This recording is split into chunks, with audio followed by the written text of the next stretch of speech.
Remix.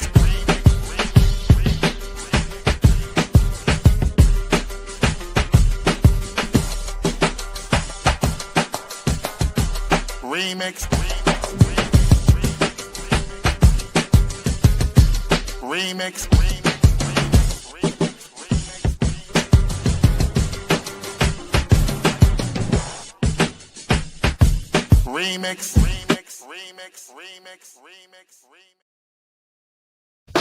Oh, yeah. Welcome out. This is the Remix Morning Show. Right here on Black Liberation Media. In case you didn't know, I go by the name of the Ed Doctor, coming to bring you some of that boom bap breakfast. Yes, us, not just me, holding the D straight from the DMV, the Jersey, the NYC. In case you want to come down to ATL as well, we gonna rock your bells just like LL. And like Nas said, it ain't hard to tell. Now, let me introduce you to my crew as well. You know her, she come through stomping. She goes by the name of Renee Johnson. And always executing, you know how she come through, Jackie Lukman.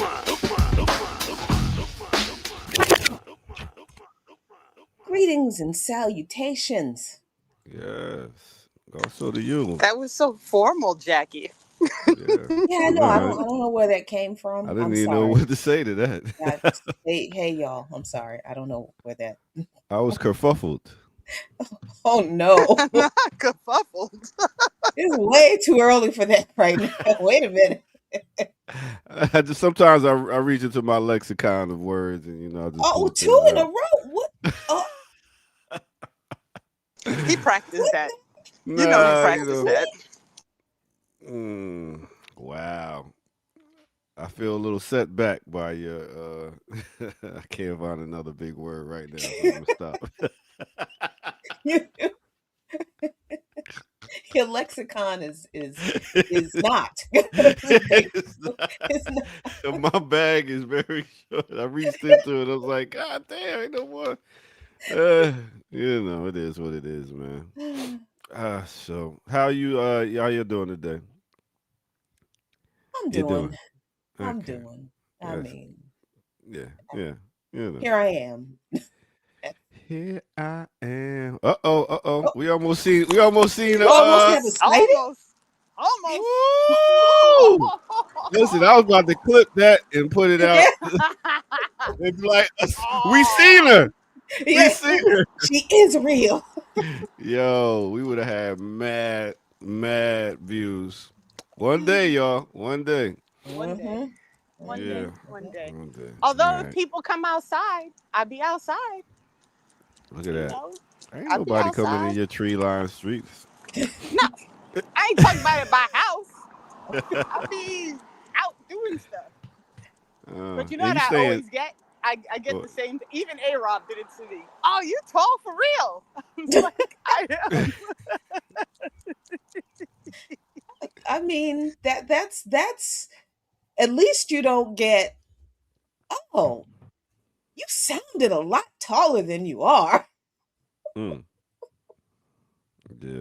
I've you taken sound a lot taller than you are. Compliment.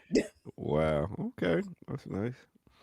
So Renee, no NBA, WNBA basketball dreams, no hoop dreams for you? Oh no.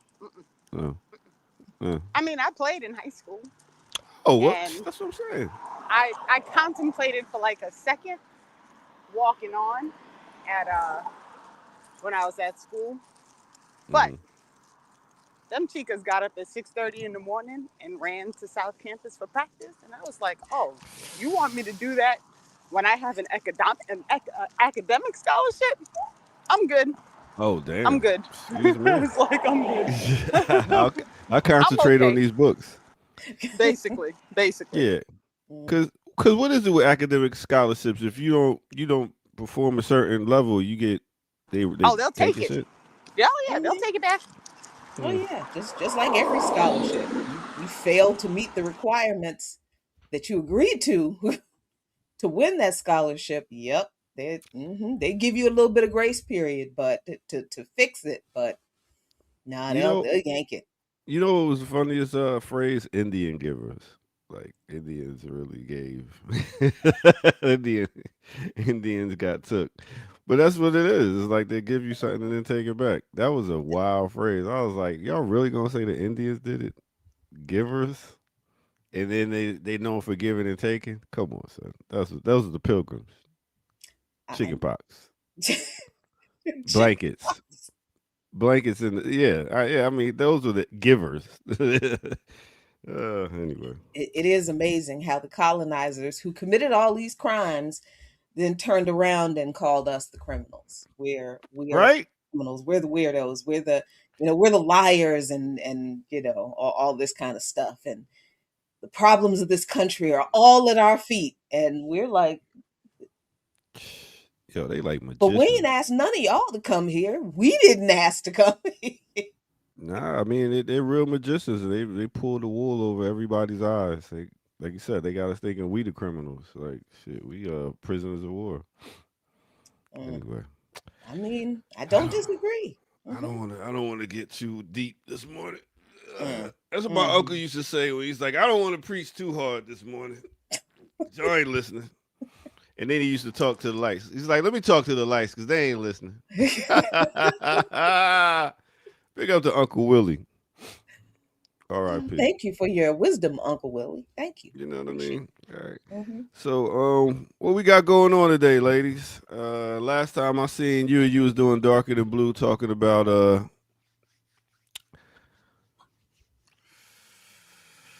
Paul Robeson. Yes, you was talking about. It's a lot of things going on in this brain here, I, but I, I don't you was doubt it. you was talking about our good friend Paul Robeson. So what made you pick Paul Robeson to talk about? Like, I mean, because he's, of course, a figure that most people should know. mm-hmm, Um, but I think, especially for the younger generations, they don't understand his importance in the context of what's happening now. And like every time I kind of do the background reading for Black August, and there's always something else mm, I learn.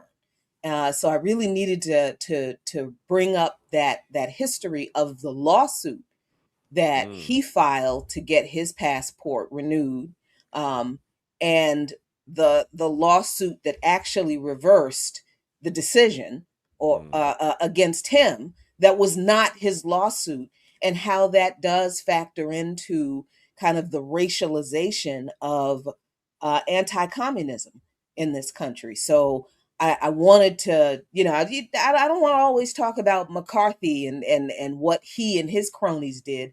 I mm, want to talk about what the people they did these things to were, what they were doing, why they targeted them, and what happened to them. Because when you focus on the victims, it's hard to disconnect these red scares in this country from racism and mm, and racist terrorist violence and this discourse that's happening now about communism centered around Cuba and Marco Rubio. All this stuff is connected, and I thought instead of talking about McCarthy again, wait, let's talk about what he did to people and why it looks exactly like what's being done to us right now. So that's why I wanted to talk about Paul Robeson.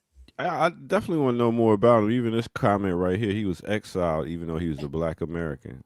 Like, so what did he say so crazy that they was just like, oh, you got to leave? Because I assume he lost a lot of money due Well, to that what he was the said. whole thing. He wasn't allowed to leave when they revoked his passport because he would not sign a loyalty oath declaring that he was not a member of the Communist Party. Wow, it was Um, that deep. Yeah, yes. It really was that deep. So, a few years ago when people were making a big deal about some of the states that were passing the legislation saying, you have to take a loyalty oath that you're not going to boycott Israel if Mm, you want to do state business. That's not new. That's not new at all. This country has always done this. And the fact that in order to immigrate to this country legally the right way, people still have to take an oath to declare that they are not, nor have they ever been, a member of any communist party in any country, Dang. and that they intend to be loyal to the United States. That is still true. So this whole thing about pledging loyalty to the United States, or else we're going to brand you a communist and violate all your rights and criminal. Yeah, this is not new. So yeah, Robeson's passport was um, revoked so that he couldn't leave the country to fulfill his contract around the world, because he was a world-renowned orator and entertainer, and he had work that once the U.S. yanked his passport, he could not go and do. So he basically died penniless almost.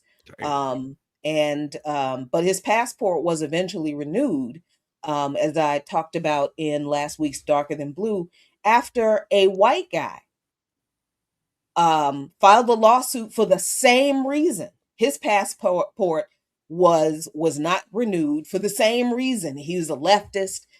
He wouldn't sign the loyalty oath. State Department under Dulles said the same thing at first. Nope, you're gonna take your passport. At first, the Supreme Court says, well, yeah, they were right, like we said the first time. But then, at somewhere along the line, or one of the lower courts said, yeah, that's what the Supreme Court said. But this time, the Supreme Court ruled in this other guy's favor 2 years after they upheld the State Department revoking Paul Robeson's passport. So this whole, I'm really trying to get people to understand that as much as you think, especially us Africans in this country, as much as you think aligning yourself with this country is going to save you from this country, history just shows how foolish you are. Yeah, they will change the rules and move the goalposts whenever they feel like it. Yeah. And I don't know what else to say. Nah, they put him on a big stage and was like, all right, yeah, you good, but say something we don't like and see what happened. God, that's a interesting story about Paul Robeson. Like, yeah, because even when we talk about entertainers today, we wish that they would more speak out because they had a platform. This dude, just like Muhammad Ali, I believe also Harry Belafonte might have had some losses because of what he spoke out. So I guess you can see what happens when you do speak out as an entertainer. And we do be pushing like, yo, why don't they speak out? But is it their, Renee, do you feel like it's their job to speak out with this platform, even though they know what could happen to them, and then at the same time they could get silenced? I mean, you have this helicopter. Jesus. You have a lot of people with less who choose to speak out. Now, I'm not going to say it's anybody's job specifically to do the humane thing, to do the right thing, to do the morally upheld thing. But I think if you decide that you maintaining your status and your money is the most important thing, I question you as a person. Yeah. I guess sometimes they feel like, well, shit, I gotta feed everybody still. Like, I guess you feel like, I mean, when you start and you grow, you have people around you, you bring around you, like, well, I still got to make sure you're paid. You got a job. I got to make sure you're taken care of. So it's like sometimes the person that's the entertainer or whatever would be the engine of a big family that they're supporting. And they're like, So here's the thing, though, right? So yesterday we talked about LeBron James. He has enough money to take care of whoever he wants to if he stopped getting paid tomorrow. He really does. Like, he really does, right? On top of that, not even being funny, like, you think, I mean, has Kanye West acting like a crazy person ended his ability to make money? Not at all. Right? So people make choices. They make choices on what they decide is worth it. And in the end, we live in a capitalist country. And if you are worth enough money, there's a lot of shit a corporation will suck up because they want to keep profiting off of you. And that's where my issue comes in. Because I'm like, some of these people are really, I think, a little too much to just be like, we're just going to shut all your shit down. They tried it with Kanye and it didn't work. Yeah. It didn't work. Yeah. So, and it's a new time now where you got social media, especially where you can be like, I don't even need y'all platforms. I got my own, and they gonna follow me, and yeah. And what are they doing with that? and what different are they? I mean, you know, I'm thankful for social media because look, we wouldn't be doing this without social media, you know. So I appreciate social media for its efficiency and the critical need for using it when you are trying to communicate information, right? When you want to learn something new, social media is great for that. I think it's great. Unfortunately, too many people get all of their information from social media. Yeah. And in a country where we don't have critical thinking skills, so people believe all kinds of wacky stuff. Just it's amazing to me. But I mean, so I'm looking at these celebrities, and I'm also thinking, well, you know, what else are they going to do? Because they're in the same society we are. Right. And they have been subjected to the messed up demonization and the false telling of our history especially in the entertainment industry. And a lot of those folks, they just don't care. They just don't care. And I think that to the extent that we can find an artist in any genre, I don't care what it is or medium, to the extent that we can find an artist that has some decent principles, we should support them, for their principles, especially if their art is good. Because if their art sucks, now look, that's but I think that other than the occasional laugh and joke, yeah, celebrities aren't going to do anything. I mean, at this point. And when one does, that is more of a story, I think, than the reality of all of the rest of them doing exactly what they're doing. Yeah, Malcolm said, "Don't look for no entertainers to be. We shouldn't be following no entertainers." So, very true, very true. All right, so here's what we're gonna do. I guess it's time for us to take a break, and then we can come back and give y'all some more.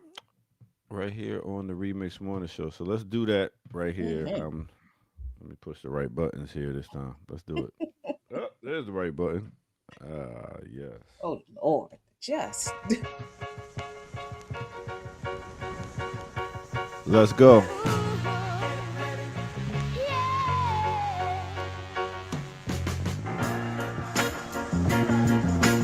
You can't hide.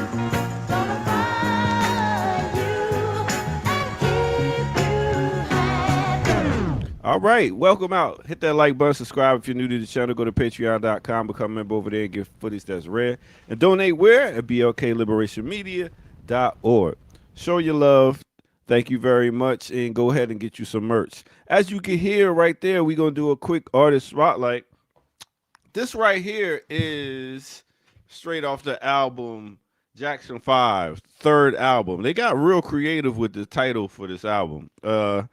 It's actually, yes, their third album. Yeah. So this album right here came out in 1970, September 8th. It had songs on there like I'll Be There, Mama's Pearl. But you just heard that one, Ready or Not, Here I Come by the Delphonics. They redid that. And then Your Girl came. Ready or not, here I come. You can't hide. That's right. We talk about Fuji La La. Fugees came through and redid that one also. So big up to the Jackson 5, big up to the third album, which was looked at as one of their best efforts. But, I could find some other ones. Anyway, It's had about 11 tracks on it, so go check it out. All right, with that said, let's get back to it right here on the Remix Morning Show. Let's go. You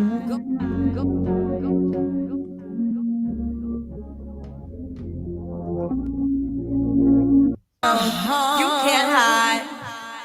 Gonna find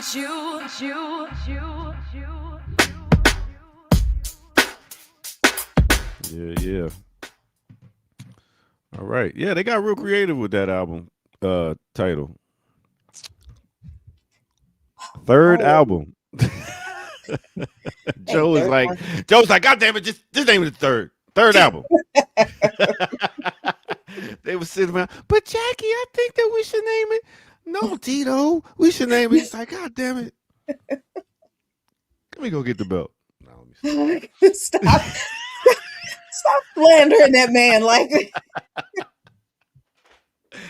It's crazy because we look at the whole situation now, beating your kids with belts and stuff. But back in the day, that was a regular thing. Like my dad had a belt drawer. Like, go get me a belt.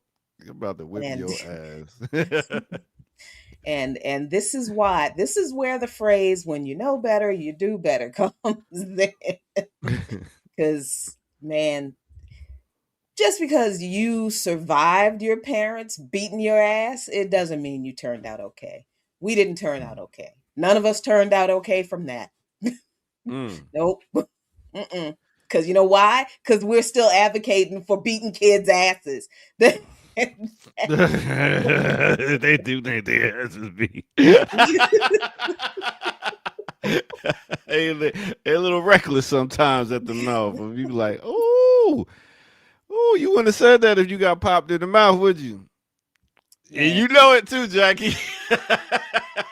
You got popped in the mouth, you be like, you know what? My mom figured out pretty early, and by the time I got to middle school, my mom figured out that spankings did not work. Didn't, because I wouldn't cry. Because I'm just like, this is unjust, and I'm not giving you what you want, woman. What you was like, Denzel, and what's her name? Like, I sure was. I was like,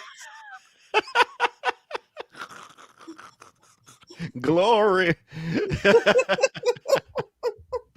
but my mom figured out that spanking did not work with me.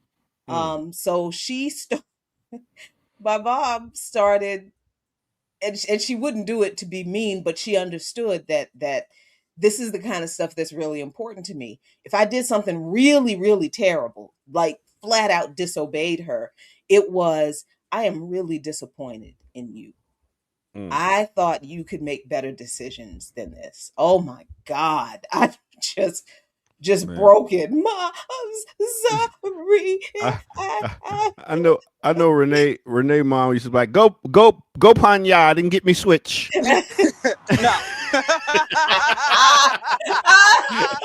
No. No. My mother was not a beater. That just wasn't her way. But what my mother was devious. So diabolical. I had a best friend who lived on the other block, like a block away. Yeah. And what they would do is they would separate our punishments. So if I couldn't use the phone, she couldn't go outside. Because the worst punishment you could give me was to keep me away from her. So they would plot. Okay, who's gonna be able to do what? Who can go outside and who can get on the phone? And it was literally based on that. That was how the decision was made. Now, we were also slick, so she would just sit on my porch all day if I couldn't go outside. Oh wow! But they tried. They tried. You was like silly and her sister. No, Mister, no. For reals. For reals. And listen, for all that it's worth, it has been 40 years. We are still friends, and she is my son's godmother. Oh, so that's it. Yeah. I am not advocating for corporal punishment. I haven't even beaten my kids. Punched in the chest, but not beat. Come on. Lord have mercy. If you don't toss that satellite while the moon is still where it's supposed to be. All right, let's go test the satellite. God.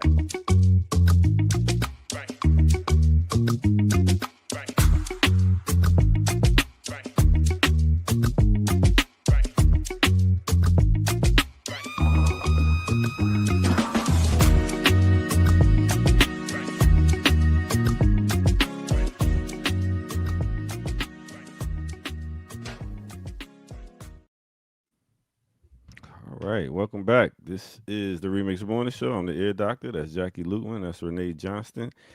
It is the 5th day of August, Black August, that is. Make sure y'all are doing something to represent your people that made sure that y'all could be here. You know what I'm saying? That's very vague. That is far I, too vague in I these mean, end times.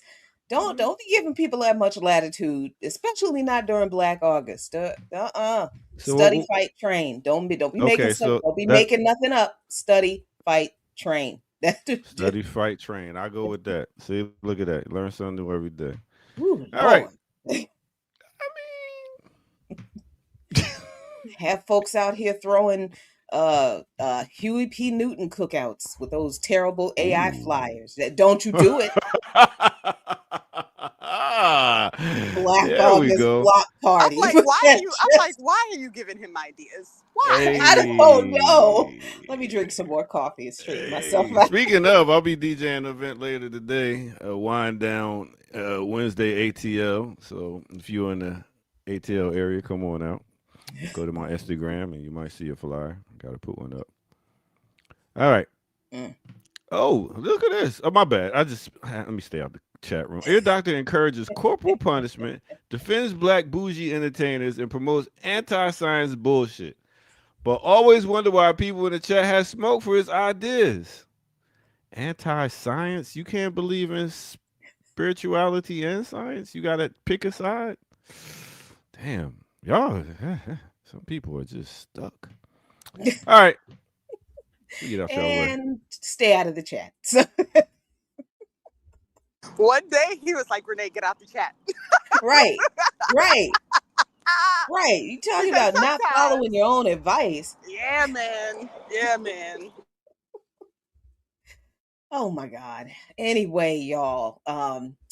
Yeah, so it's good that we woke up this morning. And I guess the ocean waves are where they're supposed to be. They're still waving and we're not waking up to the reality of that terrible movie Moonfall.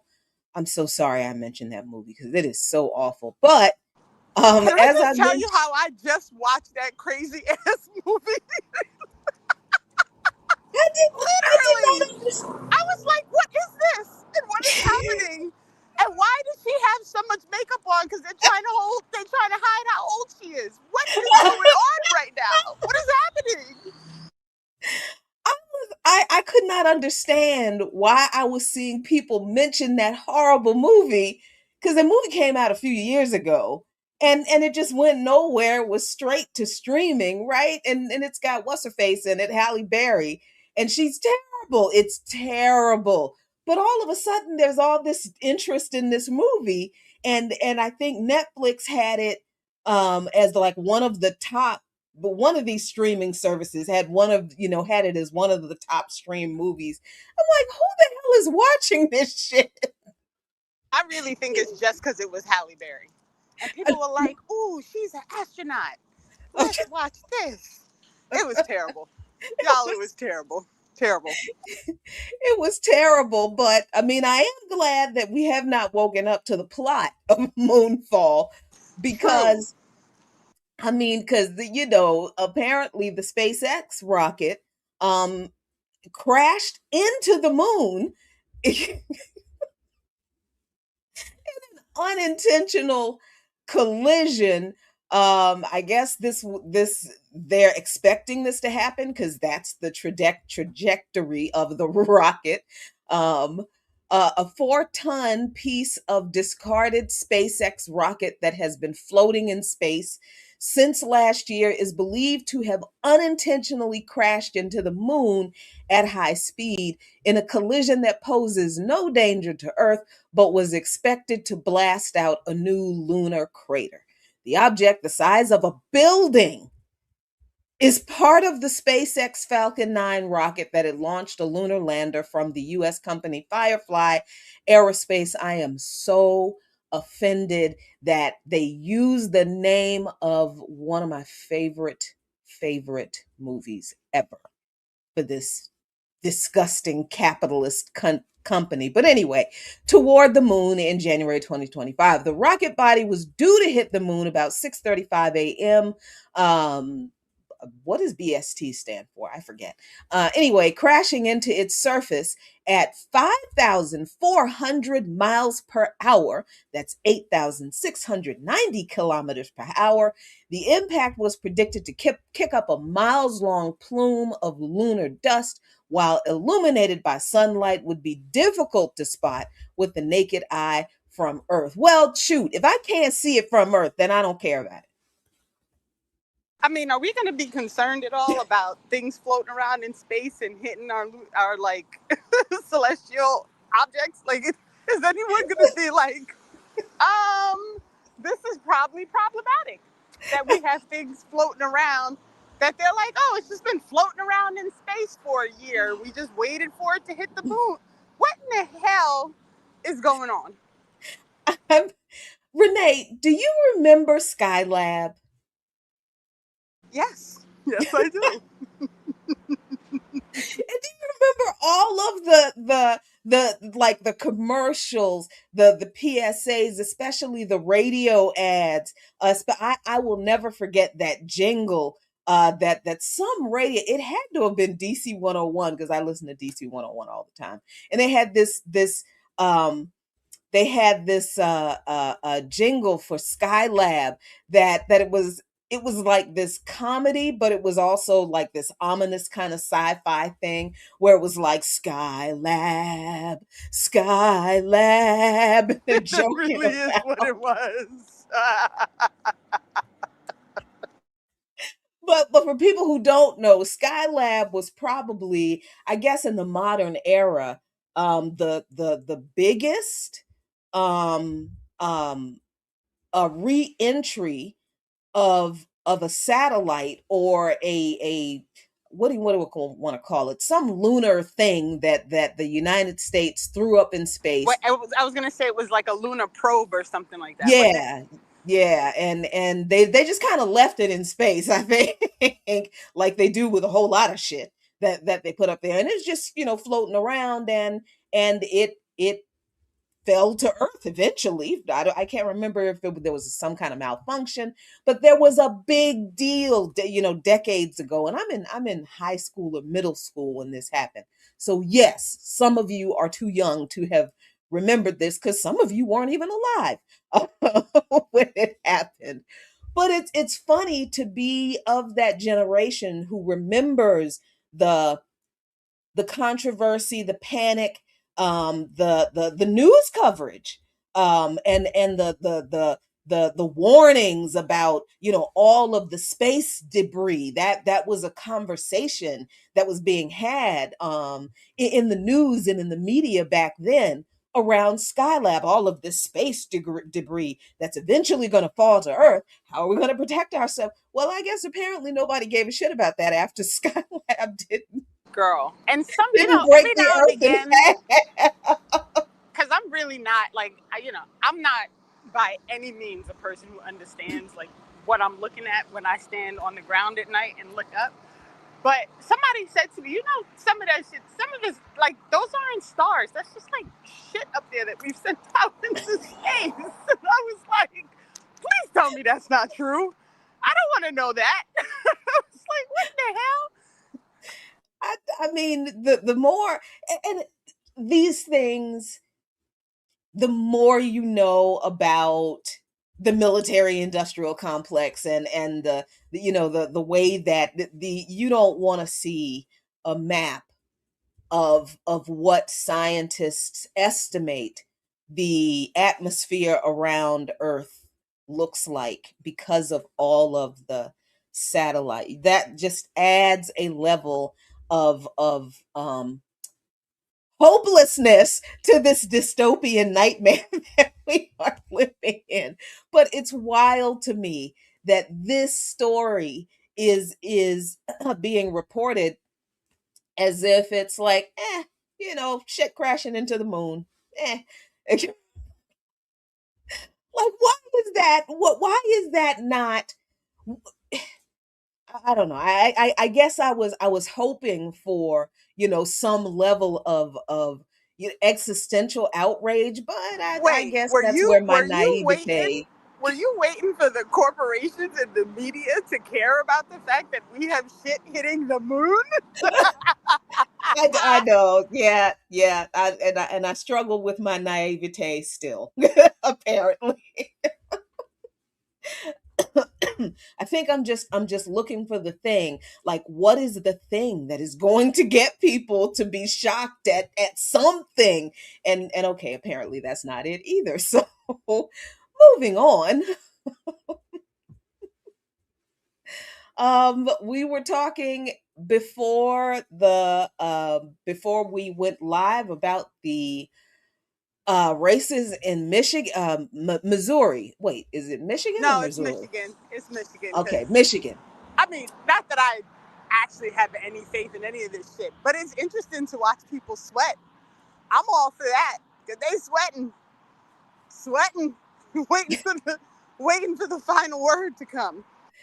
Well, I mean, we have. I think there is final word in one race. Unfortunately, Wesley Bell defeated former Representative Cori Bush. This is Missouri. I'm sorry.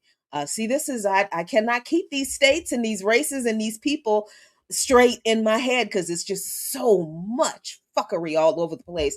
It's All all over. the same. I don't know why. Anyway, so yes, Cori Bush lost to APAC funded and Democrat backed Wesley Bell. And what else? What else am I supposed to say about this? It, we live in a country where we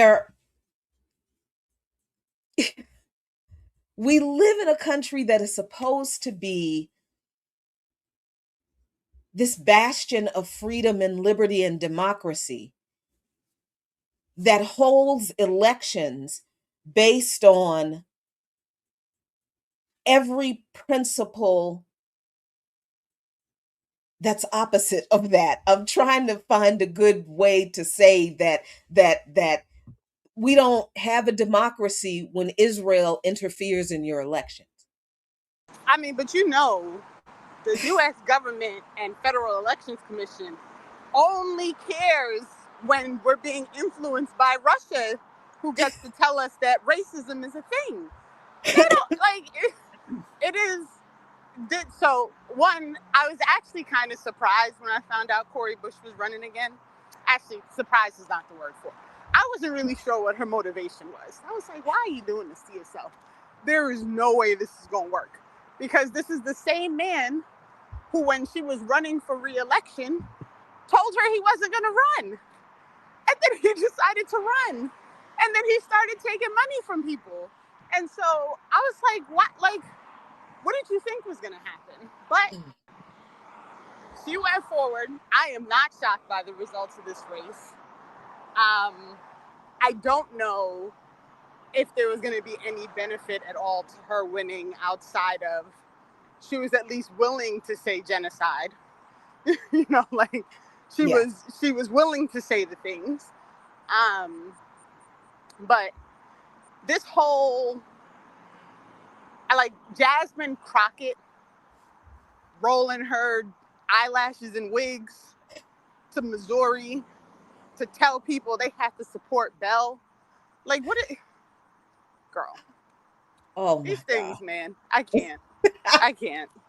And let me be fair and read one section of this article. And why Wesley Bell why he is a cuniferous Negro. He said as he cast his vote Tuesday, he criticized Cori Bush for focusing on Israel and talking over and over about an issue that is not impacting folks right here in St. Louis. And while we take those issues seriously, no, you don't, because you just said, anyway, you know, the M in Missouri doesn't stand for Middle East. It stands for Missouri. Wowza. Oh my God. So so here we've got Wesley Bell saying in not in way too many words, fuck them Palestinians. Fuck that genocide. What's that got to do with us? But also the blatant lie that it has nothing to do with what's happening to Missourians, as if Missouri doesn't give money to Israel, as if they don't have bonds that support the Israeli government, as if they don't send their police officers to Israel. Like, what in the fuck are we talking about right now? And this is why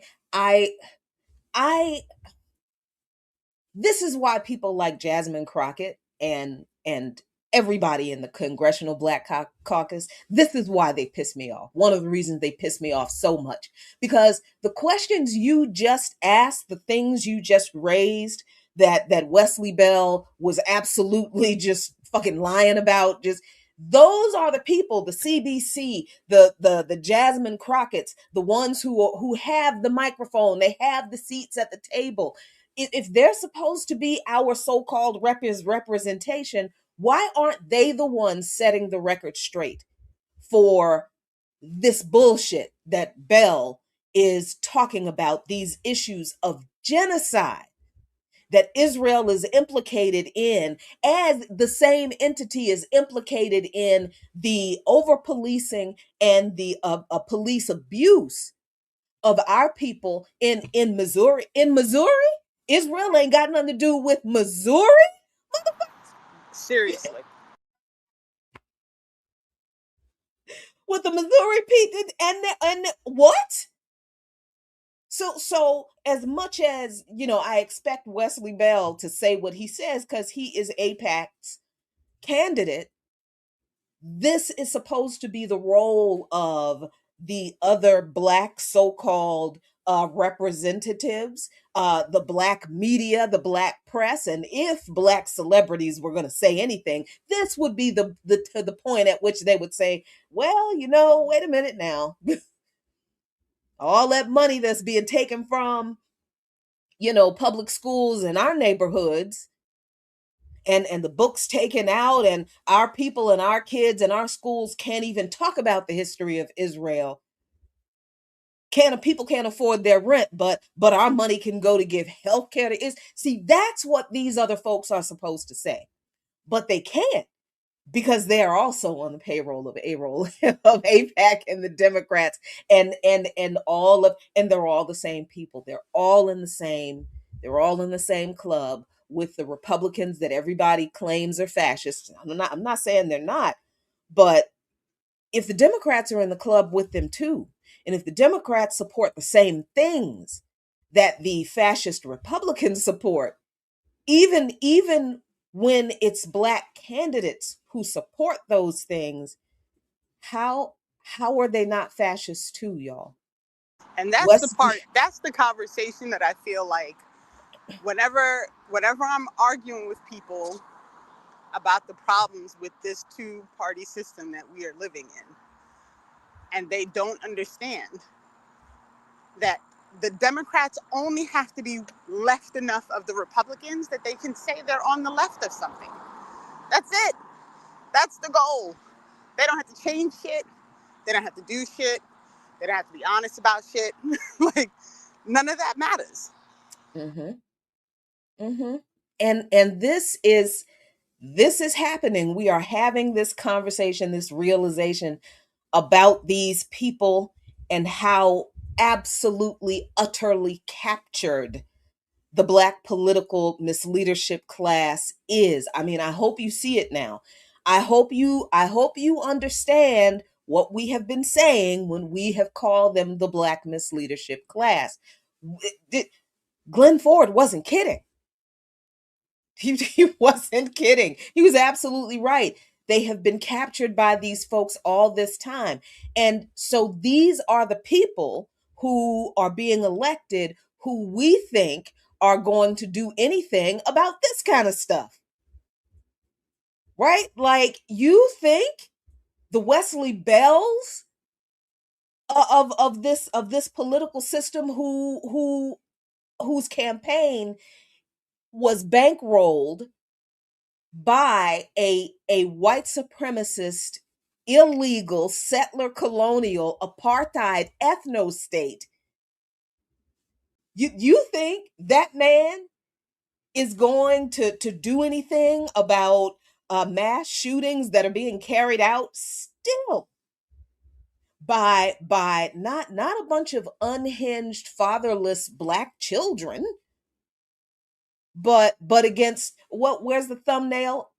Ear Doctor, we'll have to show the thumbnail again in a minute. But in Twin Falls in Boise, Idaho, the Twin Falls Police Department has identified 3 victims from Saturday's mass shooting incident at the In-N-Out in Twin Falls. What did In-N-Out do to anybody? These people, all 3 were killed when a gunman opened fire outside the drive-thru. 7 other people were seriously injured in the process. The Twin Falls County Coroner's Office has identified all of the victims and has notified next of kin. This is, family's primary concern. Ongoing investigation, details like any motive or why the In-N-Out was selected have not been released.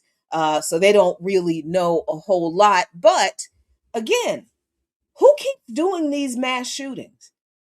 It's not the immigrants. It's not the transgender people. It's not the feminists. It's not the Antifas. It's these young white men who have some kind of axe to grind against a society or a group of people that they claim or that they have been convinced are the root of all of their problems in society. But the fact of the matter is they're just entitled, spoiled, lazy, little whiny babies who believe the lie of American exceptionalism and believe that, they would walk into an instant gold mine when they turned 18 and life would be simple and easy for them. And once they realized, life is not simple and easy, this is all exploitation, and I'm not going to get anywhere, instead of, like white folks have done in this country since this country, instead of turning toward the system that's doing this to them, that lied to them in the first place, that set them up, that exploited them, and then that told them, it's the Negroes, it's the dirty looking immigrants from the dirty parts of Europe that's your problem. It's the women, it's the trans and queer people. Instead of looking at the people, telling them who they should hate, and saying, well, no, none of those people took anything from me. It's you. You capped my hours. You shipped the jobs away from our community. You dumped chemicals into our water. You did this. No Black people came to our community and did this to us. But instead of the working class whites in this country having that conversation about the ruling class and the powers that be actually stealing from them, they do stuff like this. When they reach the end of their rope. Yeah.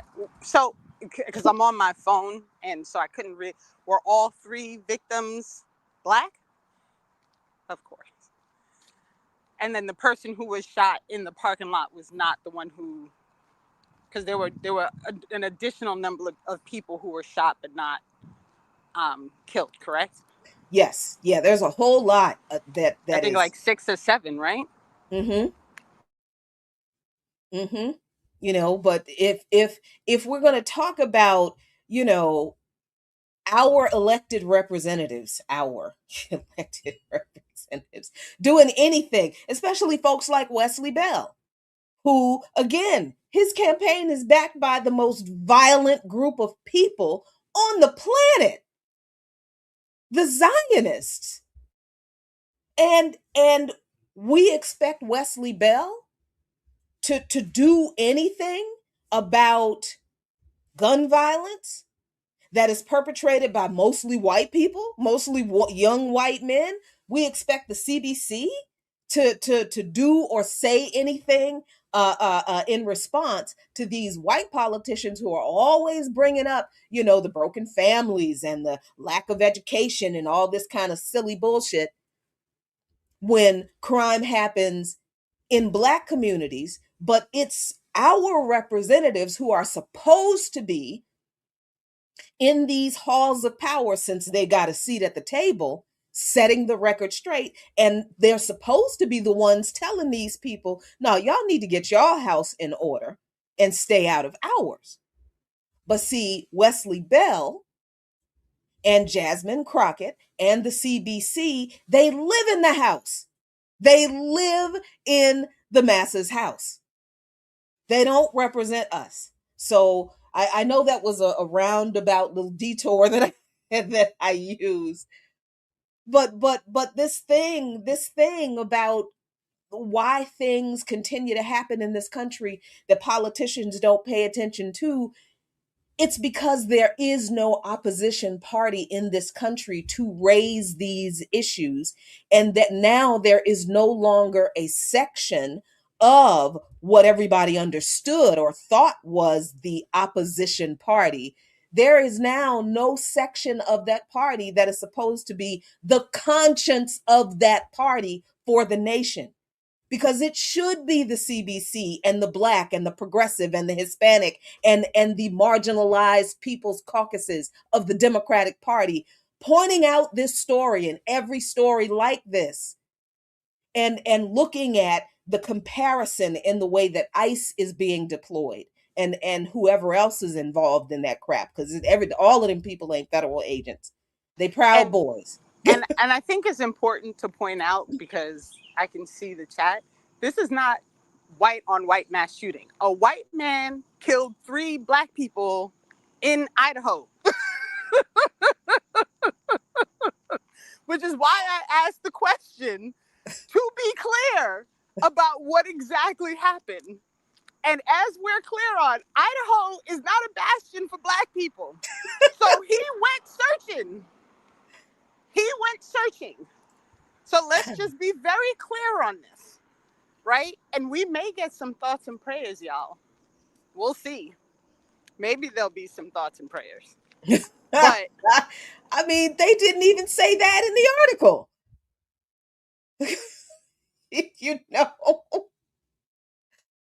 So like I always say, Renee, I'm trying to work on my maturity here. By ignoring certain things. And what I have actually started doing, this is kind of funny. I don't know why I started doing this. I think I'm bored. I'm not sure. My antidepressant has lapsed a little bit, so the tracks they're diverging again. But I started kind of doing TikTok videos for some odd reason. And instead of like going back and forth with people, I'm just picking out their comments and I'm like, okay, let's talk about this. Let's talk about why this doesn't make any sense. All right, we need to find you another hobby, Jackie. We gotta find something besides gardening. Maybe some sweater knitting or something. No. It's pretty fun. good. I feel good about it. I feel like I'm contributing something good. Yeah. And I'm also exercising my petty muscle in a more productive way. I mean, because she felt neglected, and you can at least she was get messing it my out. chakras up, and yeah. Yo, it is a lot of people that just come and sit in on chats and just leave comments. Not saying any of our people do that, but make sure y'all tune in take a quick break. Let's make sure y'all tune in tomorrow as I'll be doing a political music mix of all types Ooh. of music. We got Mm, Bob, we mm, got Marvin, we got Nina Simone, we got a mm, bunch of mm. people we're gonna mix up tomorrow. So make sure y'all tune Nice. in for that. All right. Anybody else should include that y'all didn't see on there? I mean, you can Aretha Franklin. Aretha Franklin. Um, What's a uh, political song by Aretha? Respect. I would call that one, but just okay. Let me pull that back because Mm-hmm. you are talking about political songs, Yeah, yeah, political yeah, yeah. music, not just artists who were I political. gotta put Bob Dylan up there, huh? Maybe. No. Anyway. All right. How did Bob Dylan get It's funny. He always gets pulled up when we talk about political songs. And that? I never could take his voice. I don't, He and sounds like a he's not. yeah, I know. He sounds like I a mean, if you had corrugated. said Bob Villain. Villain, Yeah, yeah. Instead of Bob Dylan. that's what I thought. That's what I hoped I'd heard, but no. Well, you know what I think is a very mischaracterized song, and the artist like this, they tanked her life because Billie Holiday and Strange Fruit. Mm-hmm. Yeah. I got that. I got that on deck. So Hmm. yeah, this would be a good show. Come on out and check it out. So for right now, we're gonna go ahead and take a quick break and make sure y'all don't go nowhere. Well, Hmm. y'all can go use the bathroom, whatever. But none of y'all other people go nowhere. All right, let's do it.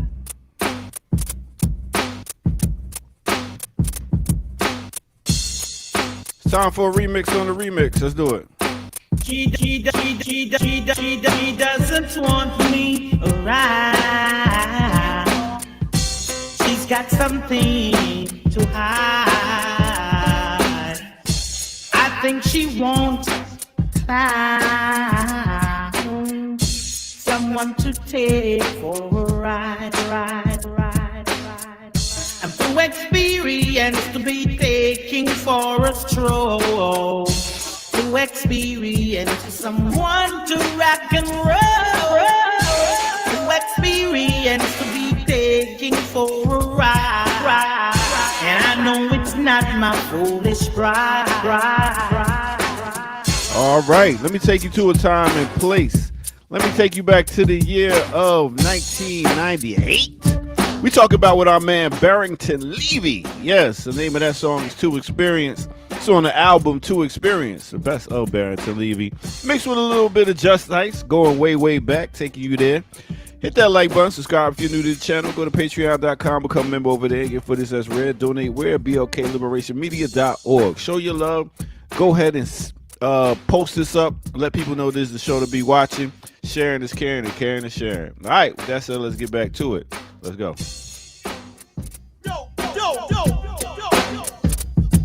Going way back till the early.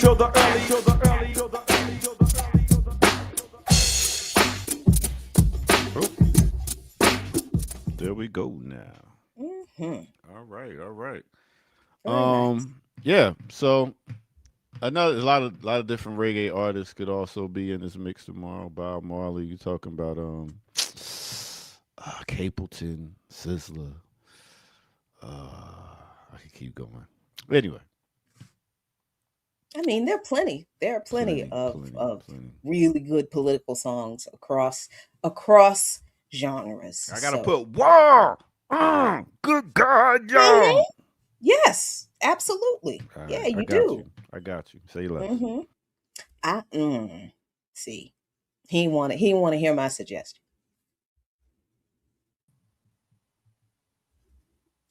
Oh, there. Hi. I'm all ears. Rage Against the Machine. Oh yeah, yeah, yeah. Rage Against Okay. some shit. Okay. I Got just you. want to be. I just want to be sure. I just want to be sure. Okay, they. Oh yeah, they do got one black person. It's it's the one black band member rule. Look, it only takes one drop. I feel like one band member Facts. should do. Fact. Ah, yes, David Barnes. That's a good question, and yeah, you can. I mean, it depends on which album you're talking about. But yes, you can categorize Bad Brains as hardcore or reggae. That's yeah, they can fit both bills, I think. But thank you for bringing up Bad Brains. I appreciate that. Yeah. So, I was thinking about your TikTok, your new methodology for aggravation. I'm not opposed to this, Jackie. And I'm like, and I don't have TikTok. So do you repost on Instagram? I do. Yeah. Okay. Yeah, and So I'm gonna have to basically, start. I gotta make sure you're in my algorithm then, because I I feel like watching you cuss people out from the comment thread might just make my day every day. and see what I'm trying to do because um I don't know why I'm trying to do it, but just I've had this kind of idea for a while that the way we kind of and we've talked about this on this show, the way we try to have discourse or whatever it is on social media is kind of messed up. You can't have a conversation with people on this platform and this idea of debate on social media. Come on, that's not it's not a debate. But I do think that sometimes even in the trolling people do, because a lot of comments on especially TikTok and Instagram, not Instagram, X, a lot of those they're absolutely trolls, whether they're bots or actual people who, and this is a phenomenon I still really do not understand. Like, do people really sit, like, wake up in the morning, go get their coffee and their breakfast, and really do sit in front of a computer and with the intention of finding content to make nasty comments on? I don't That is a Do people really really have that much fucking I time on well, that? I don't know, because I always wonder, like, is someone paying these people? Like, so we know for 100% certainty that Isn't Real has a whole, like, they actually pay people to do this. And so there's a truck coming. Boy, that was loud. Well, it's Jersey and y'all's trucks are extra, so um, and so I do think there are people who get paid to do this. hmm I absolutely 100% do. yeah. And then, Yeah. as KJ said, some people are just assholes too. That's true. Yeah, That is true. that's true. And so what I decided, and I think, first of all, I wanted to do a TikTok because it is TikTok and it is still very, very popular. And I need more Patreon followers. So I'm doing all of these great shows here, and I need to increase my views. Look, because that's why I have a Patreon. Um, so I just wanted to drive more traffic to my Patreon. So I'd make clips of Darker Than Blue, throw them up on TikTok, and then put the link on there. And the same thing with Instagram. Um, and then I did that with one of the shows I did last couple of weeks, and man, like, explaining socialism, people in this country really are stupid. I mean, In a way that literally makes no sense. none. I I realized, okay, no, this really is a thing. It's yes, there are bots, there are bot farms, but man, people really are dumb. Like, they literally do not know what words mean. So I decided, you know what? Instead of, and I see people do it all the time, they'll do a Stitch video or something, or they'll take a comment and they'll literally, cuss the person out. But I don't want to cuss people out. I want to address the lie that people tell. That's what I want to do. I don't care. I do not care that people do believe these things. I want to take the lie they believe and explain why it's a lie so that people who understand where this lie comes from will not believe the same dumb shit. Right? And the people who believe it, I'm not trying to convince them. I just think that we spent a whole lot of time trying to change people's hearts and minds without just like telling the damn truth.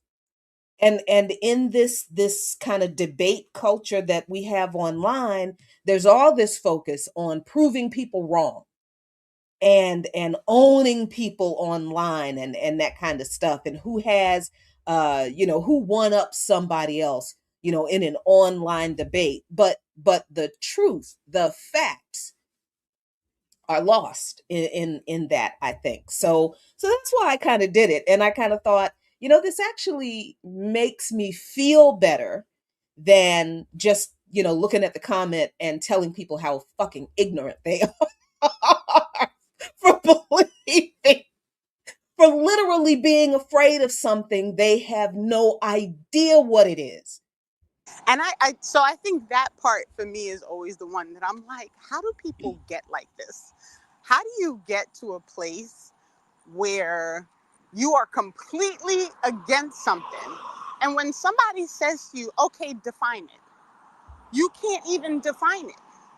Like, how do we like how do we stop that? Because that, I think, is a really problematic issue that is born from growing up in a place that has no interest in actually educating its people.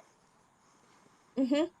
I need y'all both to stop encouraging this going and getting in people's comments and blowing them up. Jackie, you want to make Why? some more money? Fans only page, toes in the soil. Just film you in this planting stuff in your garden with no shoes on. You got it. You'll make all the money you need.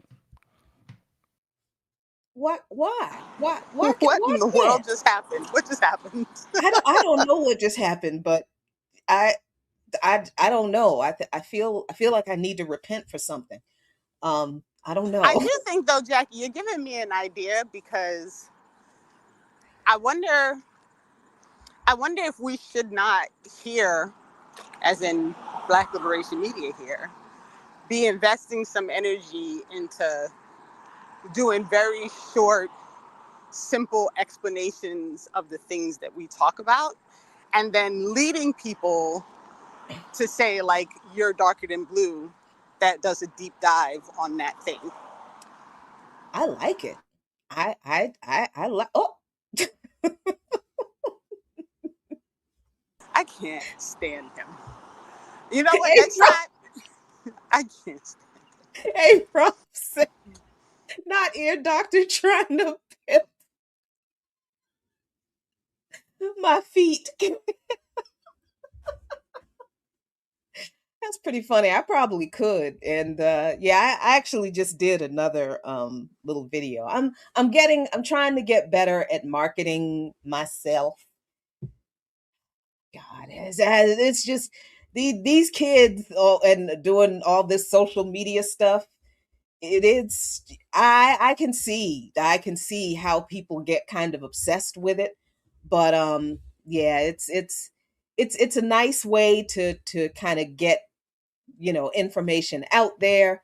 But look, I'm not I have no illusions about um how successful it's going to be. That's why I wrote a book, and I hope I can All right, I can do a little better with the book. let's jump over this topic and get right back in the pocket.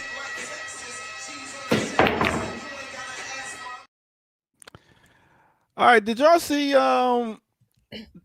this question right here? Have you heard former New York City Mayor Adams went to Wisconsin to promote data banks? He got heavily booed and called out for his shady background. He sure did. Good He for Really? sure did. There good. is nothing like watching Eric Adams get booed. It's so fun. It's so fun. I mean, don't that's what do mayors and people do after they retire or get no longer They in write office? books and they get paid to go to other places and Ah, tell people Yeah, their shit. yes. They write books and they get paid to go speak at universities and schools and all this kind of stuff. And yeah, think tanks and yeah. yeah, hmm he need to go sit down, take a couple seats. Cause I mean, who was promoting data banks and people data centers and people like yeah, like right I now mean, it's there's a lot of people doing it. Now, for the money. it's none of the people who are living in the places where these things are gonna go up. Right. Yeah, because the water quality is Right. terrible. Right. It's Right. yeah, I don't get it. Water quality? What water? Facts. This is it's like Flint all over again with all these different places, man. Man, again. Mm. Again. Like we can I think for the next 20 to 40 maybe 50 years we're going to be having these moments where people are going to be like, "Oh my god, how did we get here?" And we're going to be able to go back to 3-4 administrations. Yeah. Remember when this happened in Flint and the country didn't rise up and run them people out of office then? Well, that's why this happened. Because you didn't make them bastards pay when they did it here. And ultimately, people that's really kind of don't. the answer to People don't. everything. 100%. And people don't. There's a lot. Like there was so much that it turned out was happening behind the scenes in Flint, and the complicity of all of the government in the city, in the state, the media. Like there was a lot happening that no one talks about. No one talks about. And I'll shout out Jordan Sheridan from Status Quo because this was the thing that kind of propelled him into public because he is the person who uncovered like what actually happened. And he wrote a whole book with all his notes and all the shit he learned because mainstream media would not publish the information. It's crazy. hmm Yeah, but again, Eric Adams, he's another one of those APAC Negroes. Because remember the picture of him in either he went to Israel or he went. Shaking hands with Bibi. Well, then and remember he had the ornate blue I don't know what the velvet. Wasn't he kissing a wall or something? Yes, because Lord have mercy. I don't make me explain. I'm not gonna do it. I'm not gonna do it. Nope. What we won't do for money. We'll do anything. Straight kissing some wall, and that thing is it's not even what the anyway. Okay. Oh man. So yeah, data centers. All right. We got anything else? What we got going on? Oh, sorry, just to make sure that we are giving the correct information. So oh shoot, where did it go? This one. So these are two of the victims of the shooting in what was this, Idaho? One of the victims is from Stockton, California, and this is her, or this is she. This is 23-year-old Ashley Garibay of Stockton, California. Her family is from Mexico, because that's where her father was, and when he was notified.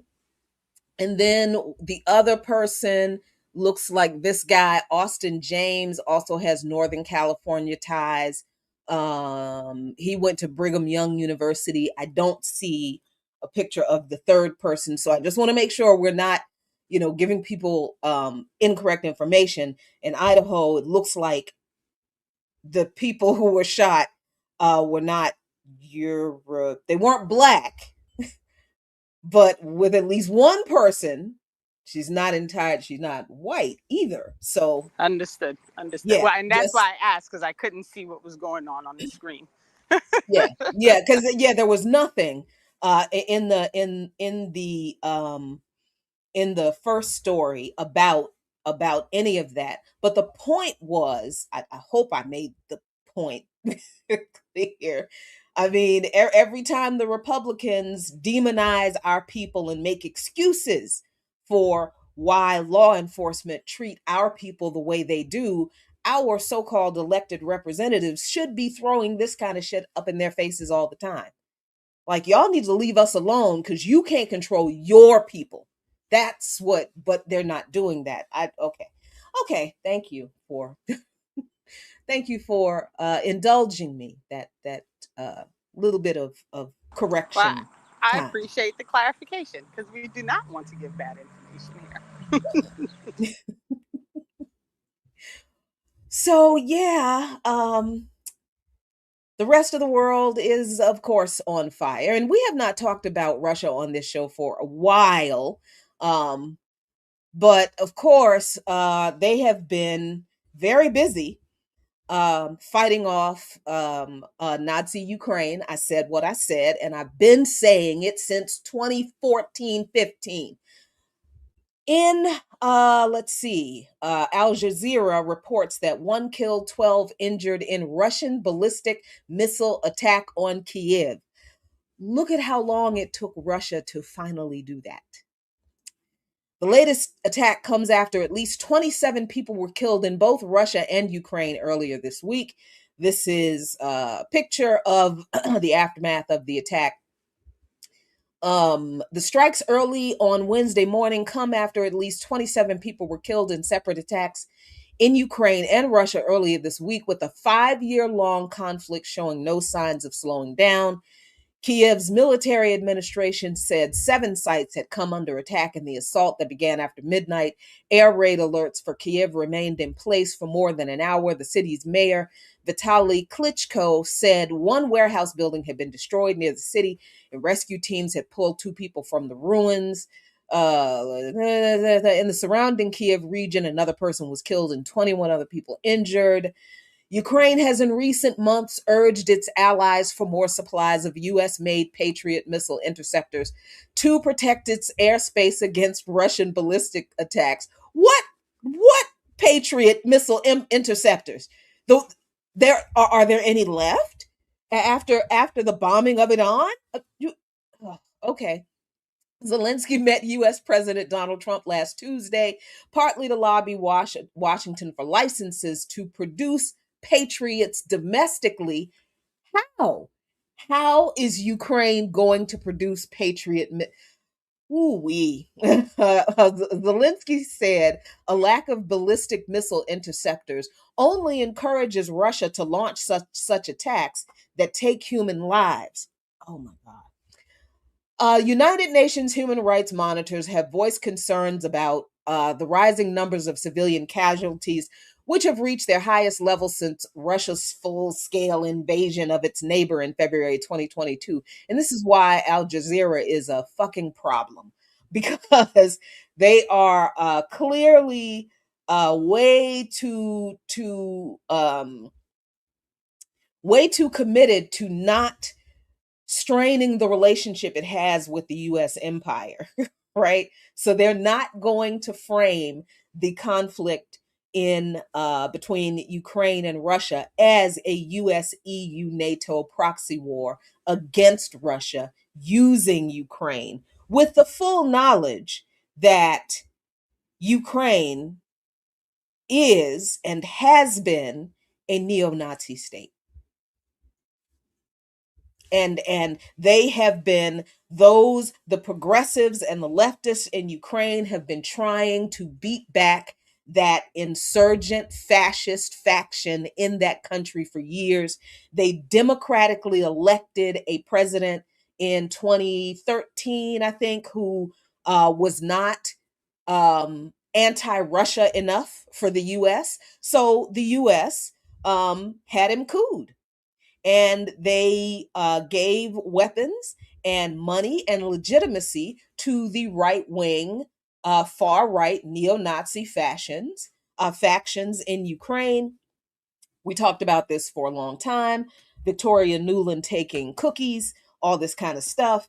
John McCain taking pictures, shaking the neo-Nazi leader's hands, and all this whatnot. And the U.S. media that reported on the neo-Nazis in 2018, in every U.S. media outlet, admitted the neo-Nazi problem in 2018. But all of a sudden in 2022, when NATO and the US expand their war games in the countries around Russia, then all of a sudden, after the 8-year civil war that the Ukrainian government waged on the ethnic Russians in the Donbas region, then when Russia finally responds after 8 years of that and how many decades of lies from the US government and NATO about not advancing closer to its borders, Russia finally responds and defends its sovereignty in 2022. And that is what it really is. And here Al Jazeera is saying still that Russia invaded its neighbor. Nothing about the Nazis. Nothing about the coup in 2014. Nothing about Zelensky basically suspending all civil liberties and the ongoing conscription of Ukrainian adult men and some teenage boys to force them to go fight on the front lines, literally kidnapping people off the streets in some cities I in don't Ukraine. know. I don't know if people really understand that that's happening, that there are people who are literally getting just snatched up on the street and sent to the front lines. Like, I don't know if people realize that that's like an actual thing. Yeah, because who's reporting on it? What of course, True. what True. US outlet is reporting on it. No European outlet is going to report on it.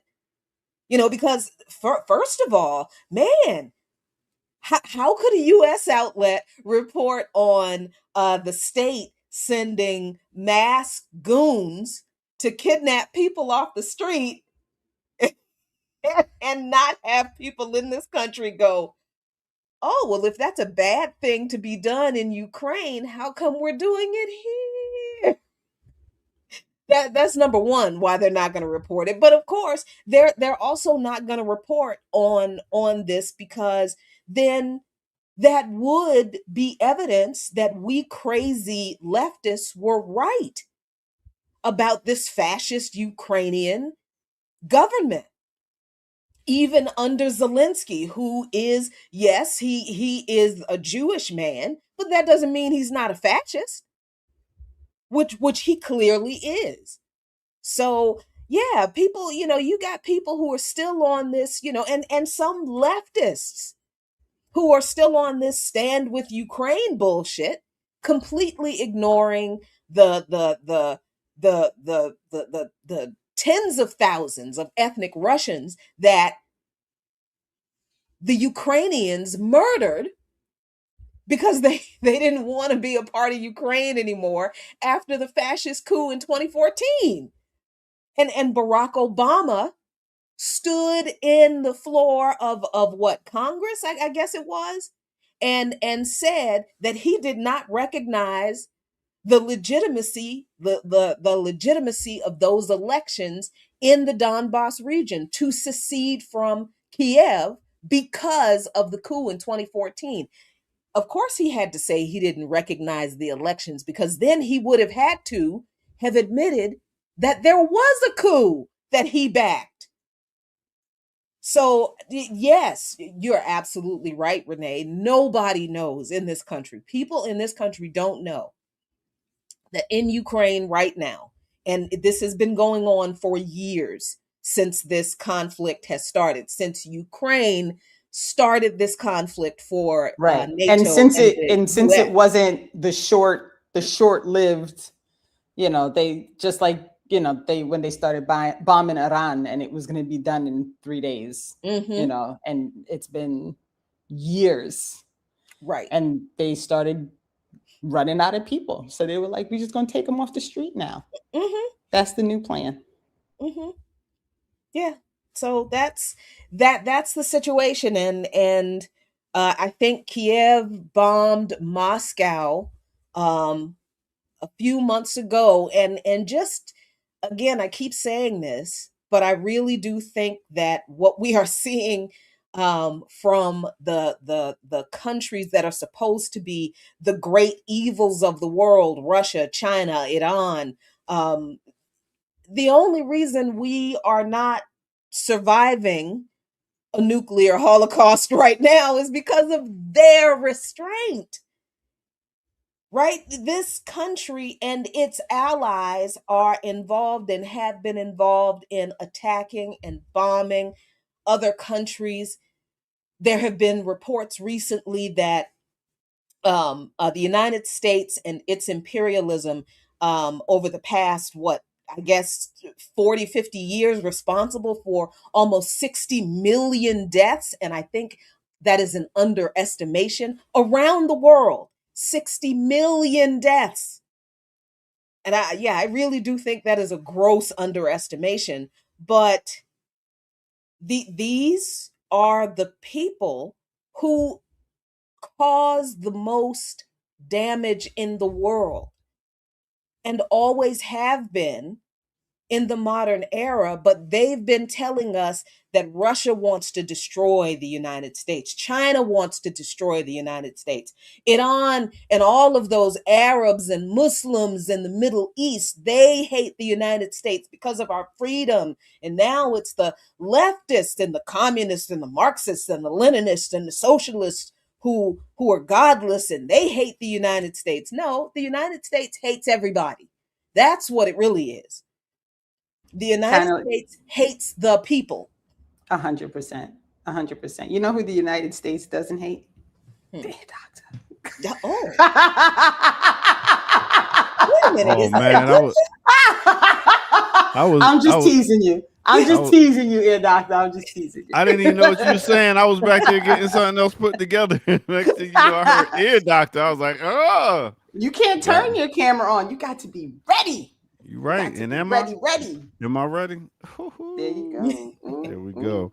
All right. Well, I guess we could go ahead and take a quick break and come back. I wanted to see what was up with that story about them sending the Haitians back after they was like, all right, well, y'all gotta go find something to do now. We finished with y'all. So let's go ahead and take a quick. Your phrasing of things is just I don't even know. It's very confused and disturbed, but okay. I would say ear doctors. I don't know about confused and disturbed, but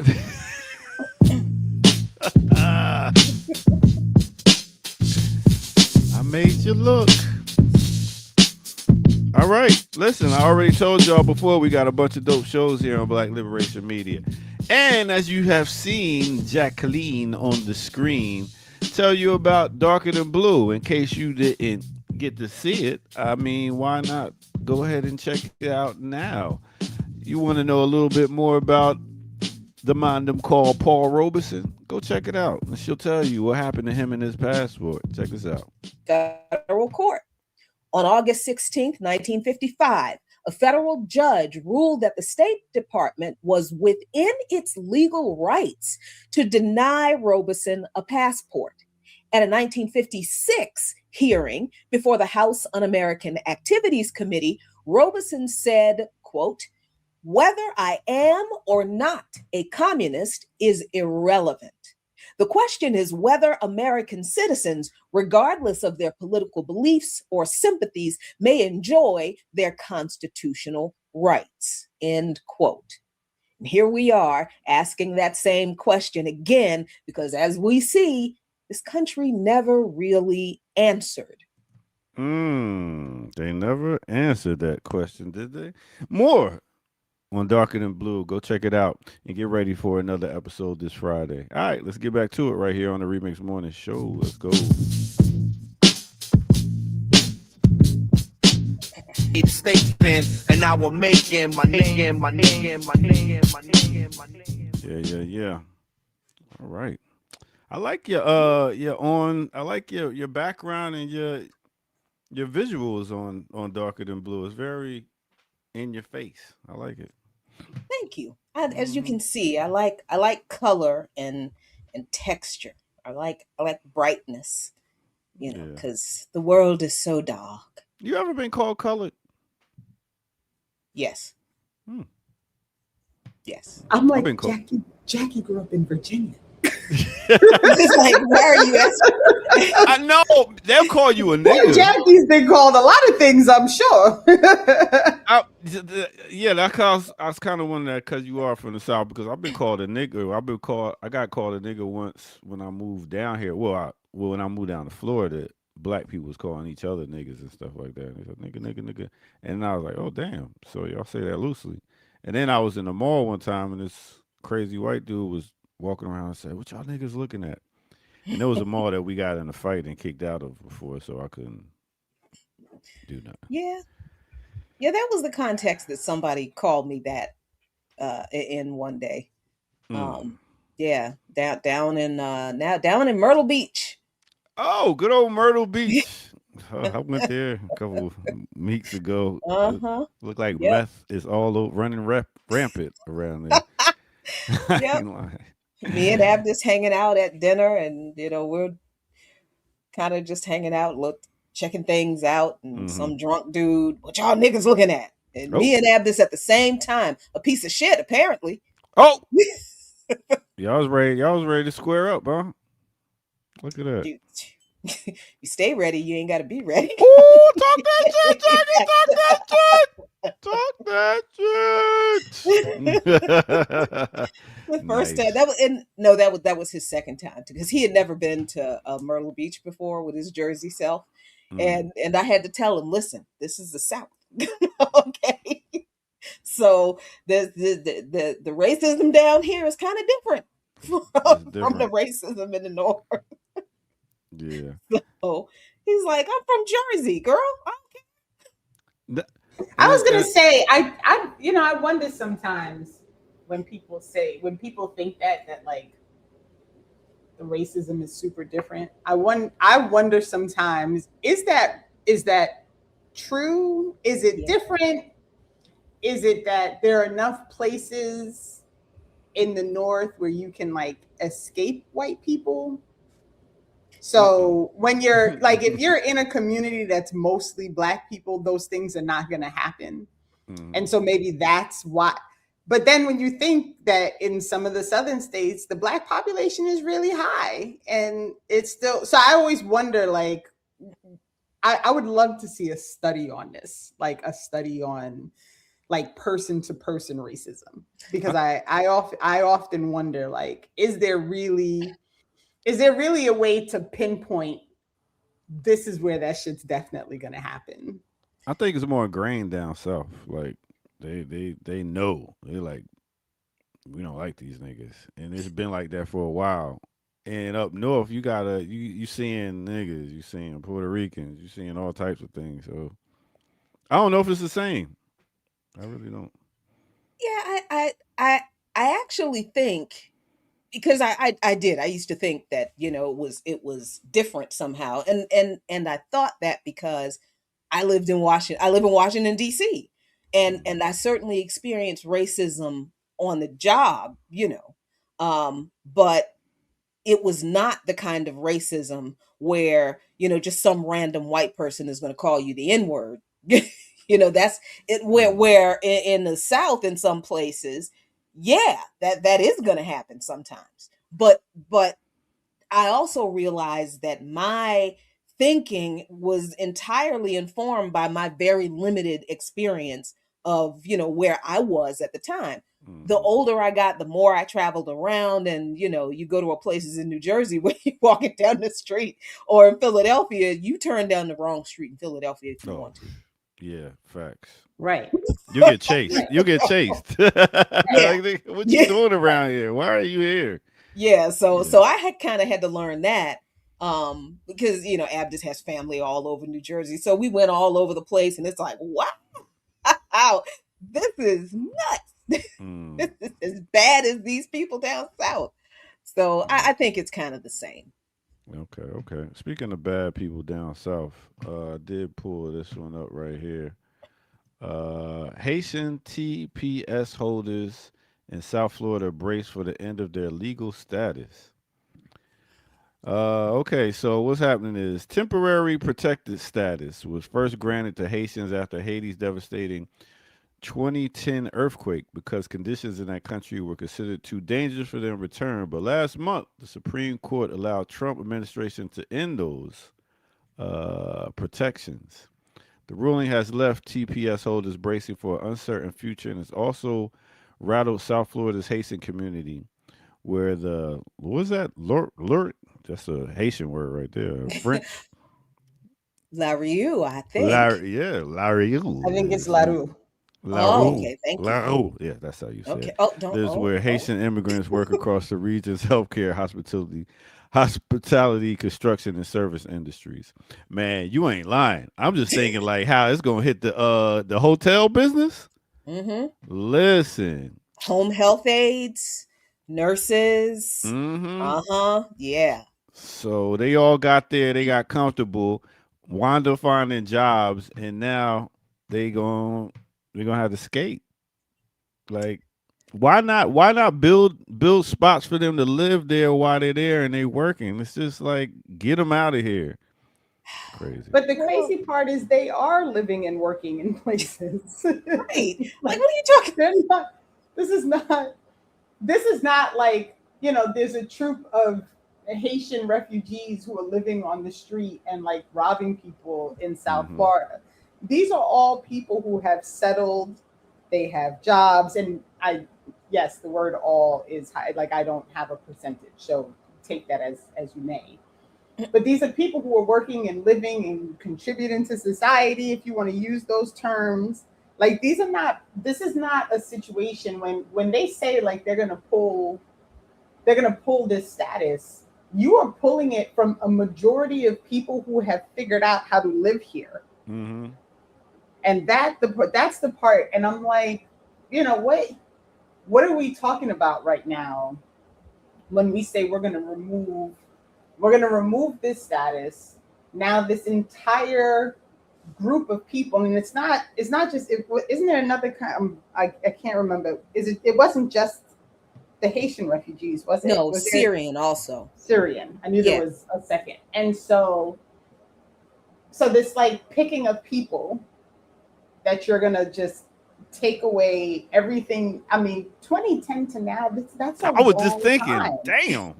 You have people who've had children, who've gotten married, who, I mean, this is really, it is problematic. And, people saying, see, Renee, this is it. This is the thing that's different.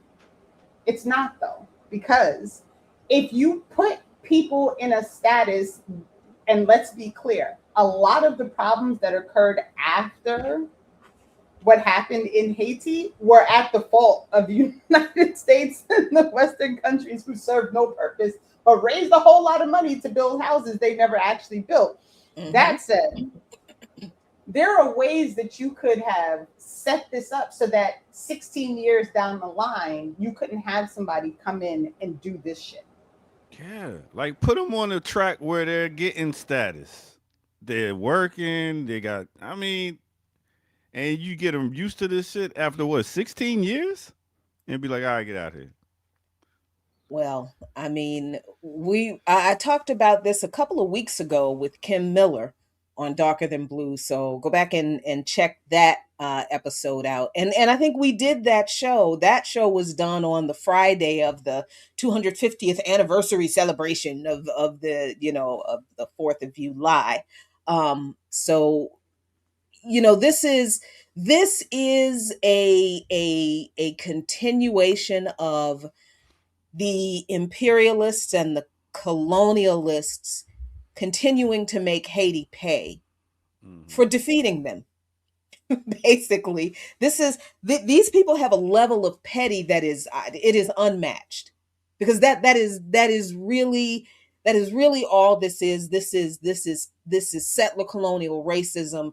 This is, we are reestablishing the colonial empire. Rubio is basically saying that. What's his name? Eric Prince came right out and said in an interview, Eric Prince, the head of the Blackwater mob, came right out in an interview a few months ago and said that Africa needs to be recolonized because they can't govern themselves.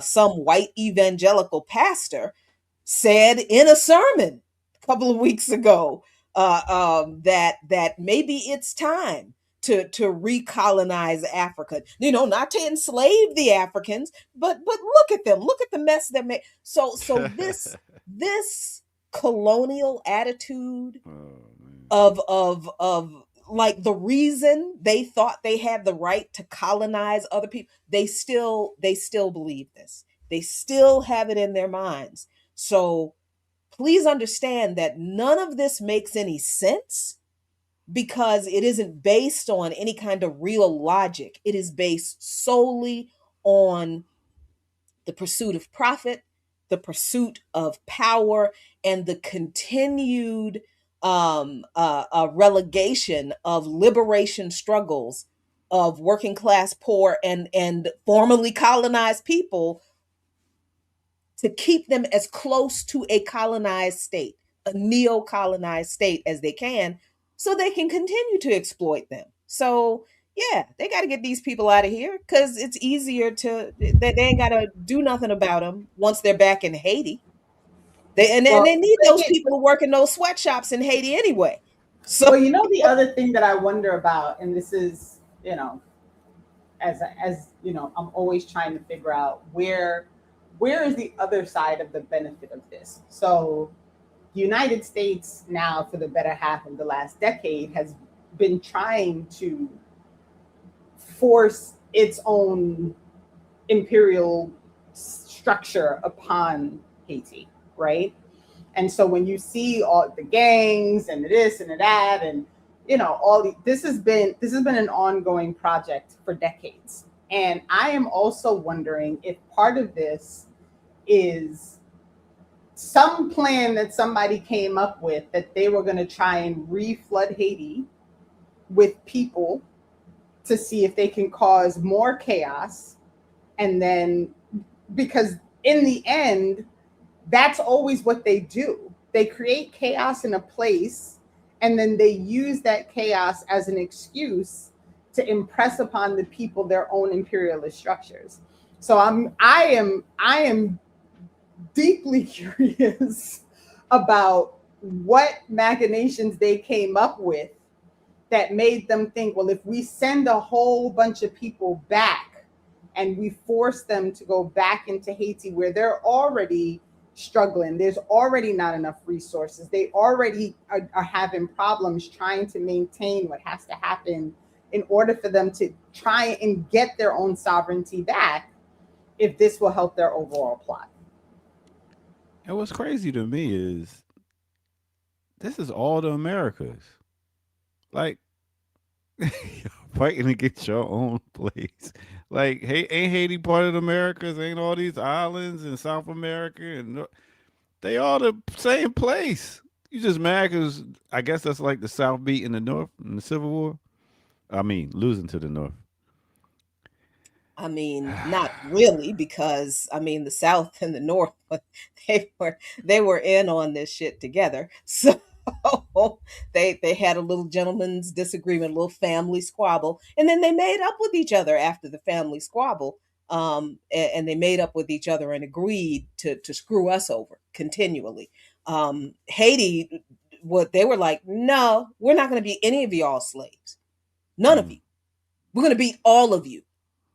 And so that's why Haiti continues to pay, because Haiti defeated several empires.